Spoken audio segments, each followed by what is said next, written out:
সম্মানিত ভাইরা, আল্লাহ রাব্বুল আলামিন কোরআনে কারীমের ভিতরে জানায় দেন, আল্লাহ পাক বলেন, ইয়া আইয়ুহাল্লাযীনা আমানুত্তাকুল্লাহা ওয়া কুলু কওলান সাদীদা ইসলিহ লাকুম আ'মালাকুম ওয়া ইয়াগফির লাকুম যুনুবাকুম ওয়া মান ইউতি'ইল্লাহা ওয়া রাসূলাহু ফাকাদ ফাযা ফাওজান আযীমা। জোরে বলুন আল্লাহু আকবার।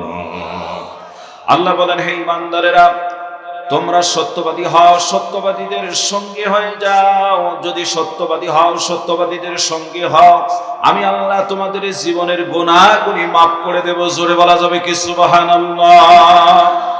আর আল্লাহ এবং রাসূলের যদি তোমরা আনুগত্য করো, আল্লাহ পাক জানায় দিয়েছেন, ফাকাদ ফাযা ফাওজান আযীমা, আমি আল্লাহ তোমাদেরকে উত্তম পুরস্কার দান করে দেব। জোরে বলা যাবে কি সুবহানাল্লাহ।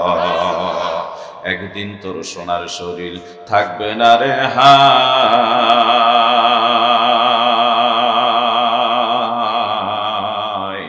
মাটির দেহ মাটির সাথে মিশবে রে ধুলায়। মাঝে রবি জুমলা সাজে, দিনটা গেল বৃথা কাজে, এক পা কেবল পারে আছে, ও ভাই এক পা দিছ না।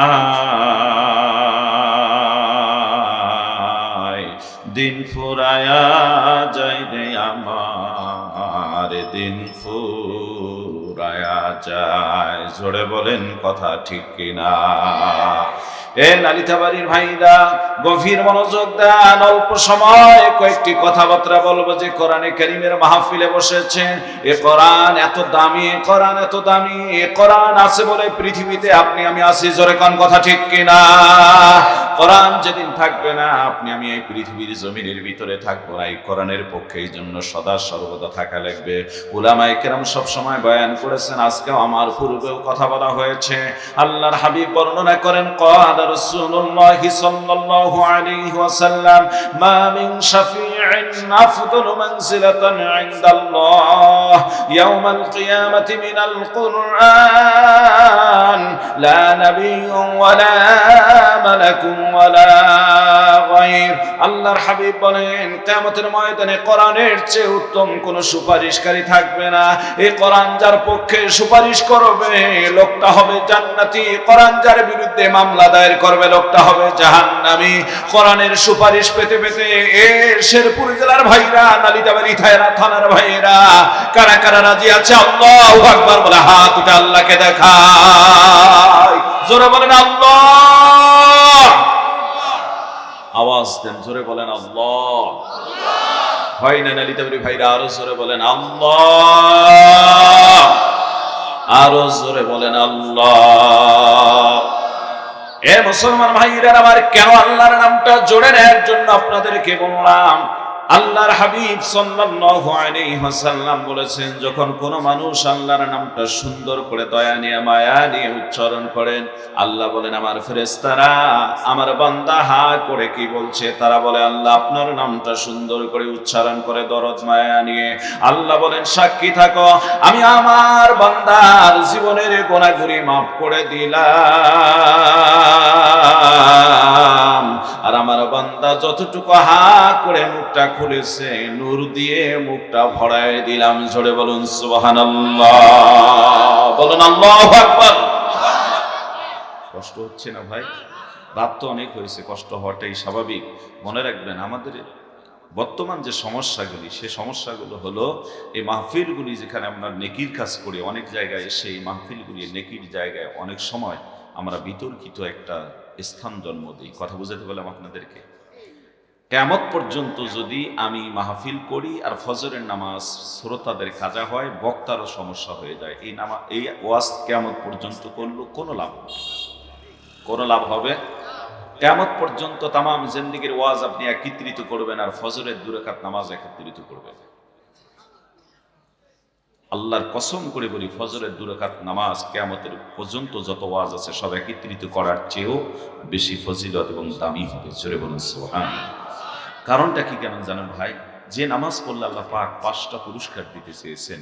নবীজি বলেন, হাদিস শরীফে আছে, মান হাফাজা আলাস সালাতি আকরামাহুল্লাহু তাআলা বিখামসি। আল্লাহ পাকের কোন বান্দা যদি 5 ওয়াক্ত নামাজ গুরুত্ব সহকারে সুন্দর করে আদায় করে, আল্লাহ 5টা পুরস্কার দিবেন। জোরে বলা যাবে কি সুবহানাল্লাহ। আল্লাহর হাবিব বর্ণনা করেন, ইয়ারফাউ আনহু দিকাল আইশ, আল্লাহ আসমান থেকে ওই ব্যক্তির উপর রহমত, বরকত, সকিনা, আল্লাহর তার জীবনের ভিতরে একটা শান্তি অবতীর্ণ করেন। এটা প্রথম পুরস্কার। জোরে বলা যাবে কি সুবহানাল্লাহ। নামাজি ব্যক্তির প্রথম পুরস্কার কি? যারা গুরুত্ব সহকারে 5 ওয়াক্ত নামাজ সঠিক সময়ে পড়বে, আসমান থেকে একটা বরকত, সকিনা, রহমত, শান্তি অবতীর্ণ করবেন। এ ওয়াদা দিয়েছেন আমার রাসূল। জোরে বলা যাবে কি সুবহানাল্লাহ। 2 নম্বর আমার নবী বর্ণনা করেন, ওয়াজাব আল কবর, কবরের আযাব বান্দার থেকে আল্লাহ হটাই দিবেন। কবরে যাওয়ার পর কোনো আযাবই হবে না। সুবহানাল্লাহ। 3 নম্বর রাসূল করিম সাল্লাল্লাহু আলাইহি সাল্লাম বলেছেন, ওয়া ইউতিহিল্লাহু কিতাবাহু বিয়ামিনি, ডান হাতে নামাজি ব্যক্তিকে আল্লাহ আমলনামা দিবেন। ডান হাতে আমলনামা পাওয়া মানেই তো লোকটা জান্নাতি। সুবহানাল্লাহ বলেন। 4 নম্বর আমার নবী বর্ণনা করেন, ওয়া ইয়ামুরু আলা সিরাতি কাল বারক, ফুলসেরাতের রাস্তা 30,000 বছরের এত লম্বা রাস্তা, চুলের চেয়ে চিকন, খুরের চেয়ে ধারের কথা কেউ কেউ বলেছে। এই রাস্তাটা আল্লাহ রাব্বুল আলামিন নামাজি ব্যক্তিকে বিদ্যুৎ গতির চেয়ে দ্রুত গতিতে পার করাই দিবেন। জোরে বলেন সুবহানাল্লাহ। বিদ্যুতের এই গতিটা সম্পর্কে আপনাদের অনেকের ধারণা নাই। আমি 5 নম্বরটা বলে দিয়ে ধারণাটা দিয়ে দিচ্ছি।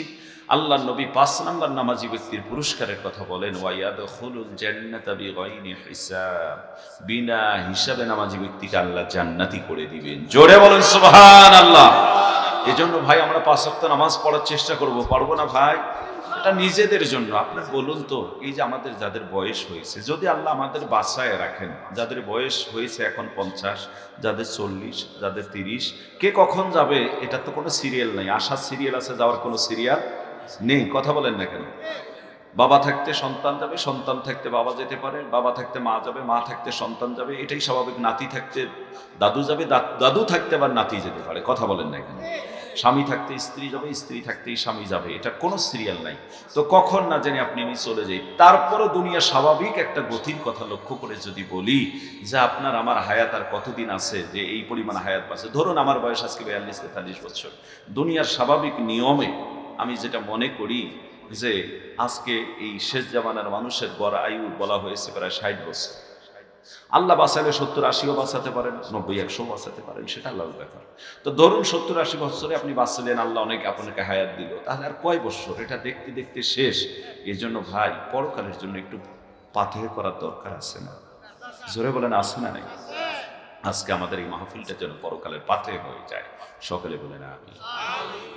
ভাইরা আমার, আমি কথা দিয়েছি 1 ঘন্টার বেশি কথা বলবো না, আপনাদেরও কষ্ট দেব না। ফজরের নামাজে যেন ত্রুটি না হয়, সেই 1 ঘন্টার ভিতরে সারমর্ম কিছু কথা আপনাদের মাঝে উপহার দেওয়ার দরকার। এমন একটা মাদ্রাসা, এমন এক মাহফিলের ভিতরে বসেছি আমার ভাইরা, যে মাদ্রাসাটা বিশ্বনবী মুহাম্মদ রাসূলুল্লাহ সাল্লাল্লাহু আলাইহি ওয়াসাল্লামের মাদ্রাসা বলা হয়। আল্লাহর হাবিবের এই দ্বীনি শিক্ষাগুলি, কোরআনের শিক্ষাগুলি মাদ্রাসাগুলির ভিতরে থেকে পাওয়া যায়।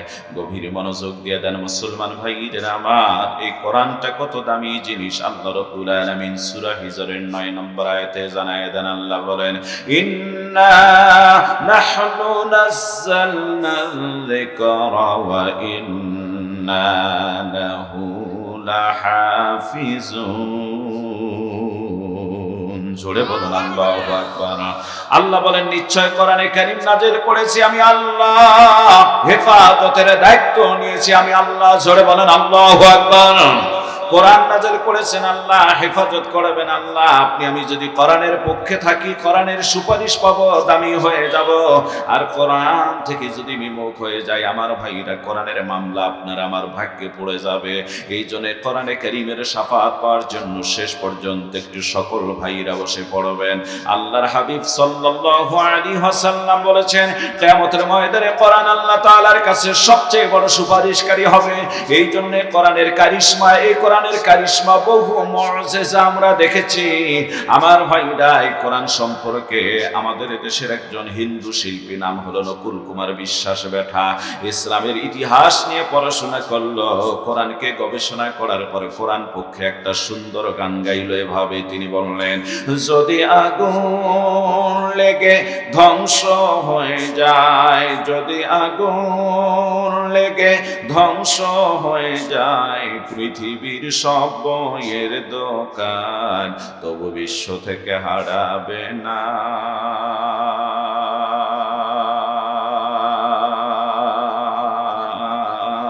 পবিত্র কোরআন। জোরে বলেন মারহাবা।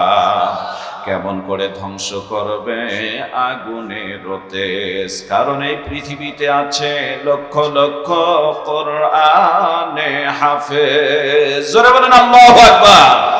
তারাই আবার ছাপিয়ে আসমানি গ্রন্থ, তারাই আবার লেখিয়ে আসমানি গ্রন্থ, বাঁচাবে কোরআনের সম্মান, তবু বিশ্ব থেকে হারাবে না পবিত্র কোরআন। জোরে বলেন মারহাবা। পাকিস্তানের জিয়া মরল দুর্ঘটনায় ভাই, বিমান পুড়ে ছাই হইল, কোরআন পড়ে নাই। বলুন আল্লাহু আকবার। যারা মুরব্বী তেনারা শুনেছেন, তেনারা বলেন পাকিস্তানের জিয়াউল হক প্রেসিডেন্ট ছিল, আল্লাহর বান্দা, বড় আল্লাহওয়ালা ছিল, পাক ও পবিত্র অবস্থায় সবসময় পুত পবিত্র অবস্থায় থাকতো। তার পকেটের ভিতরে থাকতো একটা পকেট কোরআন শরীফ। এই বেটা বিমান দুর্ঘটনায় মারা গেল। আমার ভাইরা, বিমান পুড়ে ছাই হয়েছে, কিন্তু আল্লাহর বান্দার পকেটে যে কোরআন শরীফ ছিল, এই কোরআন শরীফটা অক্ষত, একটা অক্ষরও পুড়ে যায় নাই। জোরে বলা যাবে কি সুবহানাল্লাহ। আমার ভাইরা, আমাদের কুড়িগ্রাম জেলার কায়েমতাপুচ্ছর নামে একটা জায়গা রৌমারী থানার ভিতরে রয়েছে। গত বছর 29 তারিখ, অক্টোবরের 29 তারিখ সেখানে আমার মাহফিল, প্রধান বক্তা আমি। সেখানে যাওয়ার পর একটু দেরি হয়েছে, পৌঁছতে দেরি হলে আমি সরাসরি গিয়ে ওই মাদ্রাসায় বসার সুযোগ না পেয়ে স্টেজের ভিতরে উঠেছিলাম। সভাপতি সাহেব, মাদ্রাসার যিনি সভাপতি, মাহফিলের সভাপতি, উনি বললেন, মাওলানা একটু আগে আসলে একটা বিষয় দেখাতে পারতাম, আপনি একটু বয়ানও বলতে পারতেন। যা হোক, আমাদের এলাকার লোকেরা প্রায় জানে, তবে অন্য জায়গায় আপনি বলতে পারবেন। আমি বললাম, মাওলানা কি হয়েছে বলুন বিষয়টা। উনি বললেন যে, শুনুন, আমাদের এখানে 38 থেকে 40 বছর পূর্বে নদী ছিল। ধারণা করা হচ্ছে নদীতে ভেসে এসে আল্লাহর কোরআন একটা কোথাও উপকূলের মধ্যে ঠেকে গেলে বালির চাপা পড়ে মাটির নিচে পড়ে যায়। হুজুর, এখন আর তো নদী নাই, 38-40 বছর আগে নদী ছিল, ওগুলি এখন সমতল চাষাবাদ বাড়ি ঘর হয়ে গিয়েছে। হুজুর, আমরা একটা কবরস্থান করেছি, এই কবরস্থানের ভিতরে আমরা একটা 3 দিন আগে একটা লাশ দাফন করার জন্য কবর খনন করতেছিলাম। কবর খনন করতে গিয়ে একটা কোরআন শরীফ আমরা পেয়েছি। হুজুর, এই কোরআন শরীফটা পাকিস্তান পিওটের ছাপা। ধারণা করা হচ্ছে 38-40 বছর আগে কোরআন শরীফটা মাটিতে ভেসে, পানিতে ভেসে এসে মাটির নিচে পড়ে গিয়েছিল। হুজুর, আজকে 40 বছর হয়ে গেল, এই কোরআনের অক্ষরগুলি সব অক্ষত, একটা অক্ষর নষ্ট হয়ে যায় নাই। জোরে বলা যাবে কি সুবহানাল্লাহ। বলুন আল্লাহু আকবার। এই কোরআনের পক্ষে যদি কোনো মানুষ থাকে, লোকটা দামি হয়ে যায়। তাই তো মাঝে মাঝে আমি বলে থাকি, আমার ভাইরা, এই যে আপনারা এখন ধান কেটেছেন, নালিতাবাড়ি ঐতিহ্যবাহী জেলা, ঐতিহ্যবাহী থানা, নালিতাবাড়ির ভিতরে অসংখ্য ফসলের জমি, অসংখ্য ধান আবাদ হয়, আমি জানি। কিন্তু এবছর এই বন্যার কারণে হতে পারে অনেকটা ক্ষতিগ্রস্ত অনেক ভাইরা হয়েছে। আল্লাহ যেন হেফাজত করে। আপনারা একটা বছর এই পরিস্থিতি দেখলেন, অথচ আমাদের কুড়িগ্রাম জেলার 9টা থানা রয়েছে। প্রত্যেকটা থানার ভিতরে প্রত্যেক বছর পর্যাপ্ত বন্যা হয়। আমার ভাইরা, শুধু শহর অঞ্চলটা করে বাদ দিয়ে বাকি থানার যে চরাঞ্চলগুলি রয়েছে, প্রত্যেক বছর প্লাবিত হয়ে মানুষ কষ্টে দিনাপিত করেন, কিন্তু ওরা অভ্যস্ত হয়ে গিয়েছে। আপনারা এবার বন্যায় হয়তো ক্ষতিগ্রস্ত হয়ে গিয়েছেন। যে কথাটা আমি আপনাদেরকে বলবো, মুসলমান ভাইদের আমার, এমন বন্যা আপনারা এবার দেখেছেন। আর কুড়িগ্রাম জেলার সবসময় বন্যা কবলিত এলাকা। আমার ভাইরা, আমার বন্ধুগণ, সেই বন্যায় এই কোরআনের কপিটা ভেসে আসলো, পানিতে হয়তো কিছুটা ভিজলো, মাটির নিচে থাকলো 40 বছর, আল্লাহর কোরআনের একটা অক্ষর নষ্ট হলো না। এ কারিশমা কার? জোরে বলেন কার? আরো জোরে বলেন কার? আমার ভাইরা, ওই আল্লাহর নামে একটু সময় আমরা এখানে বসে পড়বো, এই আল্লাহর জন্য আমরা একটু সময় বসবো। আপনারা বর্তমান ধান কাটতেছেন, ধান বিক্রি করবেন বা কাটা শেষ হয়ে গিয়েছে। ধান যে আপনারা মাড়াই করেন, এরপর লক্ষ্য করবেন ধান যতই আপনারা পাকা দিয়ে ফ্যান করেন আর যেভাবেই করেন, ধানের সঙ্গে লক্ষ্য করবেন একটু সিটা কিংবা পাতান চলে যায়। আপনারা কি বলেন? সোসা বলেন, তাই না? এই সোসা চলে যায়। বলুন তো, ধান বিক্রি করলেন, এ নালিতাবাড়ির ভাইরা, ধান 1200 টাকা মন বিক্রি করলে সোসার মন কত হয়েছে? কথা কয় না। 1200 টাকা হয়েছে আমার ভাইরা। আর যদি সোসাগুলি আলাদা করে বিক্রি করেন, কয় টাকা মন নেবে? 1 পয়সাও নিবে না। এজন্য বলি, আমরা পাপে ভরা আমাদের জিন্দেগি, এই পাপে ভরা জীবনটা যদি একটু কোরআনের সঙ্গে লাগে থাকতে পারি, কোরআন আমার দামি, এই কোরআনের সাথে লেগে থাকার কারণে ওই সোসা যেমন ধানের সাথে 1200 টাকা বিক্রি হয়ে গেল, আমার ভাইরা আমরা কোরআনের সাথে লেগে থাকার কারণে পাপিষ্ট মানুষগুলি আল্লাহ ওয়ালাদের সঙ্গে জান্নাতে যেতে পারবো, এই আশা আমরা রাখতে পারি। জোরে কোন সুবহানাল্লাহ। এজন্য কোরআনের সাথে একটু লেগে থাকবেন। কোরআনের মহত্বের কথা বললাম, আর সংক্ষেপে যে কথাটা বলতে চাই, কোরআন যার উপর নাযিল হলো, কোরআন 23টা বছরে আমার আল্লাহ রাব্বুল আলামিন জানায় দেন, হাযা বায়ানুল লিন-নাসি হুদান ওয়া মাউইযাতুন লিল মুত্তাকিন।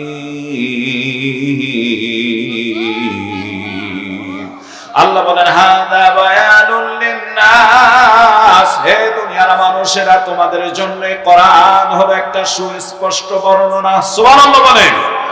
এর ভিতরে কোনো বক্রতা নাই, এটা সুস্পষ্ট বর্ণনা। হুদান ওয়া মাউইযাতুল লিল মুত্তাকিন। এই কোরআন হচ্ছে আল্লাহ ভীরুদের জন্য, মুত্তাকিনদের জন্য হেদায়েত এবং উপদেশ। জোরে বলা যাবে কি সুবহানাল্লাহ। আমার ভাইরা, এই কোরআন থেকে অল্প সময় কথা শুনবো, তার আগে একটা কথা বলে দিয়ে যাই। যদি একটু ধৈর্য ধারণ করেন, 1 ঘন্টার ভিতরে যে মানুষগুলি আছেন, আমার বিশ্বাস আমার ভাইরা, 80% মানুষের চোখের মধ্যে পানি এসে যাবে। আর যদি 1 ফোঁটা চোখের পানি আপনার আল্লাহর জন্য, নবীর, মুসলমানদের ঘরে, চায়ের দোকানে, টি স্টলে, বিমানে, বাসে, সব জায়গায় এখন কোরআনের পরিবর্তে গান, গান, টিভি, কথা কয় না কেন? খালি টিভি আর টিভি। এই জন্য মাঝে মাঝে আমি বলে থাকি, গান বাজনা আর টিভি এখন মুসলমানের ঘরে, গান বাজনা আর টিভি এখন মুসলমানের, গান বাজনা আর টিভি এখন মুসলমানের ঘরে চলছে অবিরত। আমার ভাইরা, সব সময় গান আর বাজনা, টিভি সব সময় মুসলমানদের ঘরে চলে থাকে। আফসোসের বিষয়, যে ঘরগুলি সকাল সন্ধ্যা কোরআনের তেলাওয়াত হওয়ার কথা ছিল, সেই ঘরগুলি আজকে গান বাজনা, টিভির আড্ডা দিয়ে নষ্ট হয়ে গেল। এই কোরআন থেকে আমরা আসলে অনেক দূরে রয়ে গিয়েছি। আমার ভাইরা, আসুন যে কথাটা বলতে চাই, বিশ্ব মানবতার মুক্তির দিশারি রহমাতুল লিল আলামিন ভাইরা আমার, যখন তিনি জন্ম হন নাই মায়ের পেটের ভিতরে, আল্লাহর হাবিব বাবাকে হারালেন 4 বছর 2 মাস 10 দিন বয়সে। আমার নবী মাকে হারালেন মতান্তরে 6 বছর বয়সে। 8 কিংবা 10 বছর বয়সে আমার নবী দাদাকে হারিয়ে ফেললেন। হে ইয়াতীম নবী, কেন ইয়াতীমের কথাটা বললাম? আজকে গোটা বাংলার জমিনে যত মাদ্রাসা আছে, খবর নিয়ে দেখবেন, এই মাদ্রাসাগুলির ভিতরে ইয়াতীমের পড়াশোনা অনেক হয়। জোরে কোন কথা ঠিক কিনা? শুধু ইয়াতীম আর ইয়াতীম, এই মাদ্রাসাগুলির ভিতরে অনেক মাদ্রাসা, ইয়াতীম, স্কুল কলেজে এত ইয়াতীম খুঁজে পাবেন না। এই কারণে স্কুল কলেজে ইয়াতীম পাবেন না। স্কুল কলেজে তাদের পড়াশোনার ফ্রির ব্যবস্থা করা হয় না, সহযোগিতা করার ব্যবস্থা করা হয় না। অথচ মাদ্রাসা মাদ্রাসাগুলির ভিতরে এতিম অনেক সময় পড়াশোনা করে আমার ভাইরা, আমার বন্ধুগণ। গতকাল যেখানে মাহফিল করেছি, ওই মাহফিলের দ্বিতীয় বক্তা যিনি ছিলেন অত্র মাদ্রাসার একটা মহিলা মাদ্রাসার, সেই মাদ্রাসার প্রতিষ্ঠাতা, উনি বললেন, প্রতিষ্ঠাতা প্রিন্সিপাল, উনি বললেন হুজুর, বয়ানের শেষে এসে বললেন, হুজুর আমার ভাইরা, উনি বললেন যে আমার স্ত্রী হঠাৎ করে ক্যান্সার ধরা পড়ে যায়। ক্যান্সার ধরা পড়ে গেলে একটা বড় সন্তান বয়স হয়ে গেল 6-7 বছরের বয়সে, তার ওই 7 বছর, আর একটা মেয়ের বয়স তখন ছিল মাত্র 2 বছর। এখন বলতেছে হুজুর আমার স্ত্রী হঠাৎ করে মারা গেল, মারা যাওয়ার পরে এতিম দেখেন কত আমার ভাইরা কষ্টে মানুষ হয়ে যায়। ইনি বললেন যে হুজুর এখন এমন এক পরিস্থিতি হয়ে দাঁড়িয়েছে, আমি আর এই সন্তানদের দিকে তাকাইয়া কোনো বিয়ে শাদীর দিকেও যাই নাই। এবার স্ত্রী মারা যাওয়া 6-7 মাস হলো, কত প্রস্তাব আসে, আমার এই দিকে কোনো মন যায় না। উনি বললেন হুজুর ছোট বাচ্চাটা মায়ের জন্য রাত্রিবেলায় এভাবে বিছনায় খোঁজে, আরে আমাকে মাঝে মাঝে জড়ায় নিয়ে মায়ের কাছে যেভাবে দুধ খাইতো, আমার মুখের মধ্যে এসে মুখটা লাগায়। হুজুর গত রাত্রের যে অবস্থা, সারা রাত আমার আর ঘুম হয় নাই। এই সন্তানটা রাত্রিবেলায় একটু সন্ধ্যার পরে ঘুমিয়েছিল, আমার মাহফিলের তারা নিয়ে বিভিন্ন দৌড়াদৌড়ি করি, আমার ঘুম ঠিক মতো নাই। হঠাৎ করে 11টার সময় বাচ্চাটা জাগনা হয়ে আমারে টান দিয়ে জড়ায় নিয়ে দুধ খাওয়ার জন্য আমার বুকের মধ্যে মা মনে করে বুকটা লাগায় দিয়ে যখন এভাবে কান্না করতেছিল, হুজুর কলিজা ভেঙে যায়। দোয়া করবেন জান্নাতি, কত জান্নাতি মনে চেহারা, এত ফুটফুটে বাচ্চাটার চেহারা। আমার ভাইটা ওই বাচ্চাটাকে স্টেজের মধ্যে নিয়ে আসা হলো, আমি দেখে সহ্য করতে পারলাম না। এতিম যে কত আমার ভাইরা কষ্টের জিনিস। ঠিক আমার নবী, আপনার নবীর মা বাবা মারা যাওয়ার পর দাদা বেঁচে থাকাকালীন অবস্থায় মায়ের কথা বাবার কথা মনে করে আমার নবী পাহাড়ের গুহার মধ্যে গিয়ে মা মা বলে কান্না করেন, বাবা বলে কান্না করেন। এ মুসলমান ভাইরা, নবীর আদর্শবান একজন উম্মত হওয়ার জন্য একটু চোখের পানি নবীজির ভালোবাসায় কি ফেলতে পারো না? তামাম জিন্দেগি নবী আপনার আমার জন্য কাঁদলেন। এখনো মদিনার কাদা মাখা জমিন কিংবা বালুকা রাশিময় জমিনের মধ্যে শুয়ে কাঁদতেছেন, আল্লাহুম্মা রাব্বি হাবলি ইয়া উম্মতি,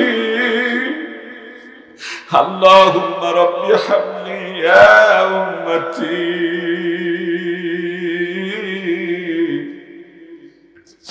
আল্লাহুম্মা রাব্বি হাবলি ইয়া উম্মতি। হে আল্লাহ, আমার এতিম উম্মতের কি অবস্থা হবে? সেই নবীর আদর্শ আজ মুসলমানদের ঘর থেকে উঠে যাচ্ছে।